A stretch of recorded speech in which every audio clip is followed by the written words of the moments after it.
আজকে আমি পটলের দোরমা বানাবো, তার জন্য পটলগুলো প্রথমে ছুলে নিয়েছি বটির সাহায্যে। তারপরে আমি পটলের কিভাবে দানাগুলো বার করছি দেখো, এরকমভাবে দুই সাইড কেটে নিয়েছি, নিয়ে একটা ছুরির সাহায্যে আমি পটলের দানাগুলো বার করে নেবো প্রথমেই।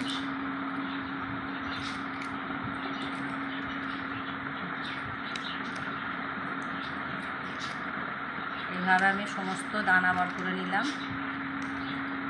দেখো আমার দানা বেরিয়ে গেছে। এই দেখো এইভাবে প্রত্যেকটা পটল দিয়ে আমি মিহি করে দানা বার করে নিয়েছি।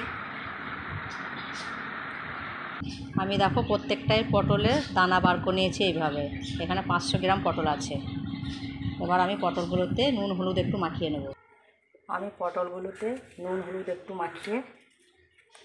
মাখিয়ে নেব প্রথমে। তোমরা ফুল ভিডিওটাই দেখবে কীভাবে আমি পটলের দোরমাটা তৈরি করছি।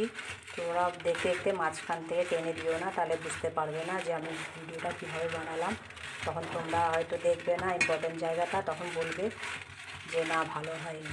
তো পুরো ভিডিওটা দেখে তোমরা একটা গঠনমূলক কমেন্ট করবে এবং লাইভ কমেন্ট দিয়ে শেয়ার দিয়ে পাশে থাকবে। আর আমার ইউটিউব চ্যানেলটা সাবস্ক্রাইব করে দেবে। প্রতিদিন নিত্য নতুন ভিডিও পেতে আমার বেলটা সাবস্ক্রাইব করে দেবে। এখন আমি কড়াইয়ে একটা তেল নিয়েছি, পটলগুলো আমি তেলের মধ্যে দিয়ে দিচ্ছি, হালকা ভেজে তুলে নেব।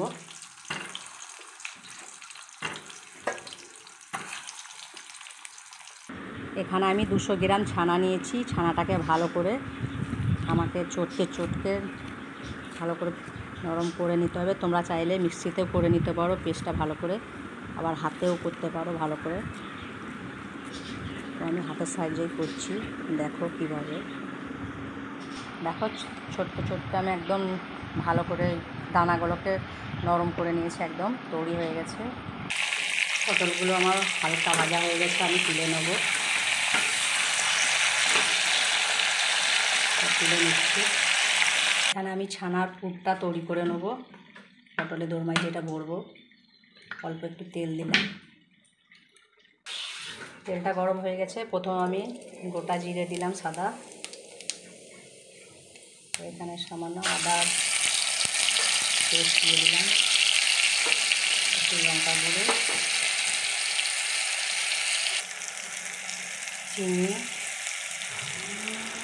হলুদ গুঁড়ো, নুন।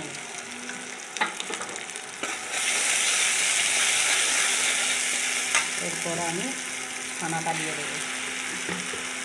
আমি আগের একটা পটলের দোরমা রেসিপি করেছি, তোমরা অবশ্যই দেখেছো।